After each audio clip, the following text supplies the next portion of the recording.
একাত্তরকে বাদ দিয়ে জাতির অস্তিত্ব চিন্তা করা যায় না বলে মন্তব্য করেছেন বিএনপি মহাসচিব মির্জা ফখরুল ইসলাম আলমগীর।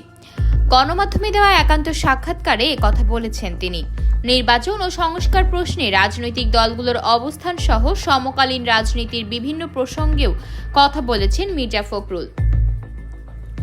তিনি বলেন, ৭২-এর সংবিধান বাতিলের দাবি এই মুহূর্তে বাস্তবায়ন করা সম্ভব নয়। ভবিষ্যতে যদি কখনো সুযোগ আসে, সময় আসে, তখন জাতির চিন্তা করে দেখা উচিত বলে আমি মনে করি। বিএনপির ভারপ্রাপ্ত চেয়ারম্যান তারেক রহমান দেশে ফেরা প্রসঙ্গে বলেন, এখনো সময় নির্ধারণ হয়নি, তার অনেক মামলা আছে। বেশ কিছু মামলা শেষ হয়েছে, আরও কিছু বাকি আছে।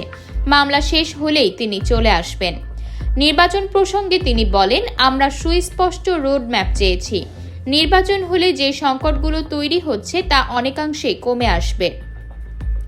নির্বাচিত সরকারের উপর মানুষের যে আস্থা, সেই সঙ্গে নির্বাচিত সরকারের যে শক্তি তৈরি হয় সেটা অনেক শক্তিশালী হয়, যে কারণে তারা অনেক কাজ করতে পারেন যা অনির্বাচিত সরকারের পক্ষে সম্ভব হয় না। তবে আমরা মনে করি ২০২৫ সালের মধ্যেই নির্বাচন হওয়া সম্ভব। সেটা ২৫ সালের মধ্যেই সব ব্যবস্থাই নিয়ে নেওয়া যায় যেগুলো প্রয়োজন নির্বাচনের জন্য। বিএনপি সংস্কার চায় না, নির্বাচন চাই, এটা ঠিক নয়। বিএনপি প্রয়োজনীয় সংস্কার করে নির্বাচন চায়। আমরা বারবার বলছি, একটি গ্রহণযোগ্য নির্বাচনের জন্য যতটুকু সংস্কার দরকার সেটুকু শেষে নির্বাচনে যেতে চাই। নির্বাচন যত দেরি হবে, দেশের অর্থনৈতিক ও রাজনৈতিক সংকট তত বৃদ্ধি পাবে।